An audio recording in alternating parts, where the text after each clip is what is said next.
ugikodesha inzu ebyiri ku buryo ugiriye mu rugo niyo ku ruhande ukagira n'induriramo abana uhita ubyumva neza nuko kuko nje nabigenje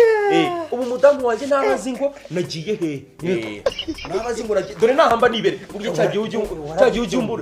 ujumbura nahamba nikwamye ibikoresho byose babirimo cyose kabisa nubikoresha nawari nawe abahara ahubwo habasigaye uwakoresha niko nubise shaho kubizi ko kabisa na amahoro ahubwo nabo njya nguhisha nta kantu ufata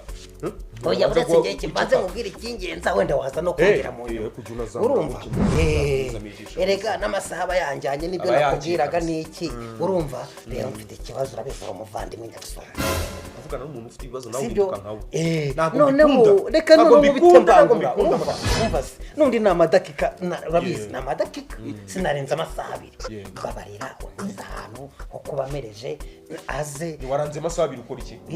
ukora iki ndi guciringa gake kandi nanone ntundaburize ubikore nka hari wanjye ikibazo reka mfakire ushize rwose umuntu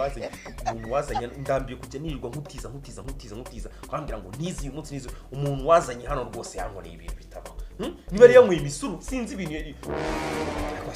se wamusanga yagiye reka nanjye urabizi ko nawe urabizi nanjye ni time wanyenera urabizi oye nagukenera ariko ikibazo makani urumva kari kwa kundi bihanganire nyine ikivuga uje gukiniramo biguye ko nanjye mfite match mu kanya kandi no derby umukanya mfite derby hari umuntu twahuriye Kenya ariko ubu ngubu ngiye kujurira rero ngenera iminota mu bitembango isaha izi nawe wogeza ahantu wongeje na volume wakinze urugi ndakuzi